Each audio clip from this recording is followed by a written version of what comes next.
Depuis la réforme de février 2026, les plafonds de la micro-entreprise ont été revisités. Et très bonne nouvelle, vous pouvez désormais encore augmenter votre plafond de chiffre d'affaires sans forcément quitter le régime de la micro. Mais attention, il y a deux pièges dans lesquels beaucoup de micro-entrepreneurs vont tomber s'ils ne font pas attention dès 2026. Et le second piège, croyez-moi, risque de vous coûter beaucoup plus d'argent que le premier. Aujourd'hui, dans cette vidéo, on va voir ensemble quels sont les nouveaux plafonds de la micro-entreprise, mais surtout les deux gros pièges à éviter pour être en conformité totale et éviter que vous ayez des mauvaises surprises au niveau de vos cotisations ou encore de votre TVA. Je vous invite à vous abonner à la chaîne, à liker la vidéo, à me laisser un commentaire et on attaque le sujet de la vidéo d'aujourd'hui, les plafonds 2026 de la micro-entreprise. Pour rappel, pour être éligible au statut de la micro-entreprise, il y a des plafonds de chiffre d'affaires que vous ne pouvez pas dépasser. Mais tout dépend de la nature de votre activité.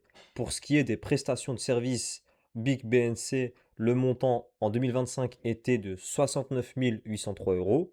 Pour ce qui est de la vente de marchandises, il est de 185 122 euros. Et pour la location meublée, 10 556 euros. Mais depuis février 2026, une nouvelle loi est passée et a fait augmenter ces plafonds. Il est du coup possible de faire plus de chiffre d'affaires et rester dans le seuil de la micro. En 2026, les seuils sont les suivants. Pour l'activité de vente de marchandises, le plafond passe désormais à 203 100 euros par an. Pour les prestations de services BIC BNC, le plafond monte à 83 600 euros. Et pour la location meublée tourisme non classé, rien ne change. En théorie, du coup, c'est une excellente nouvelle. Pour vous micro-entrepreneurs, vous pouvez du coup dépasser le stade de 2025 et rester toujours en micro-entreprise afin de bénéficier de ces avantages, de sa simplicité au niveau de la fiscalité et être beaucoup plus flexible. Maintenant que l'on connaît les nouveaux plafonds pour l'année 2026, il y a un premier piège à absolument éviter. Quand on entend que le plafond de la micro-entreprise, par exemple pour de la prestation de service, est passé à 83 600 euros, on pourrait penser que automatiquement, tant que je réalise un chiffre d'affaires qui est inférieur ou égal à celui-ci dans l'année, je reste dans le plafond. Eh bien, il faut faire très attention au premier piège. Ces nouveaux seuils déterminés à partir du 1er février 2026 sont basés sur une année complète d'activité, à savoir 365 jours. Donc, si vous exercez votre activité et que vous lancez par exemple votre micro-entreprise en cours d'année, là, il faudra redéterminer le seuil au prorata des mois dans lesquels votre activité aura été exercée. Par exemple, si vous lancez votre activité non pas le 1er janvier 2027, mais le 1er juillet 2027, là, vous avez 6 mois d'activité jusqu'au 31 décembre. Et donc, le seuil à ne pas dépasser ne sera pas 83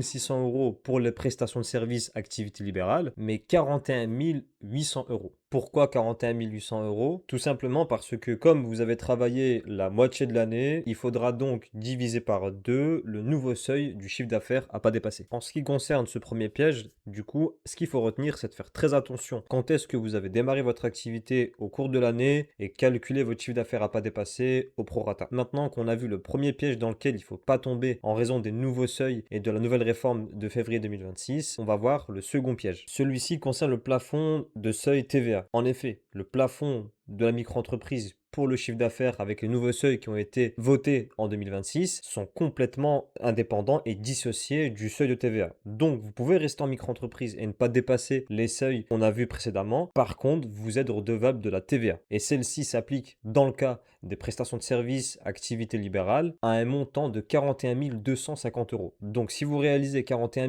250 euros de chiffre d'affaires, vous restez toujours dans le régime de la micro-entreprise, mais vous êtes redevable de la TVA. Et ça, il faut l'avoir absolument en tête. Du coup, ce qui est à retenir, c'est pas parce que les plafonds de la micro-entreprise concernant votre chiffre d'affaires ont été réévalués à la hausse à partir de février 2026 que vous pouvez automatiquement penser que si vous dépassez pas ces seuils-là, dans ce cas-là, vous n'êtes pas redevable de la TVA. Non, la TVA a vraiment un seuil à part qui est à prendre en considération.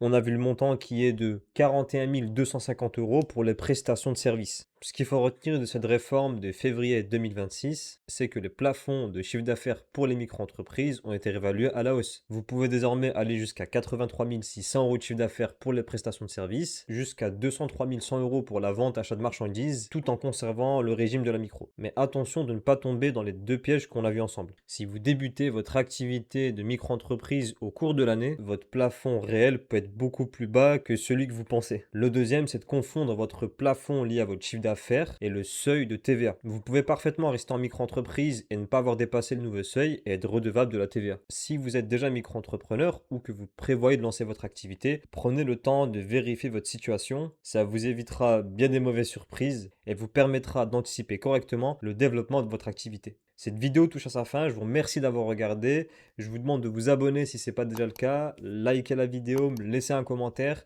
et je vous dis à plus pour de nouvelles vidéos.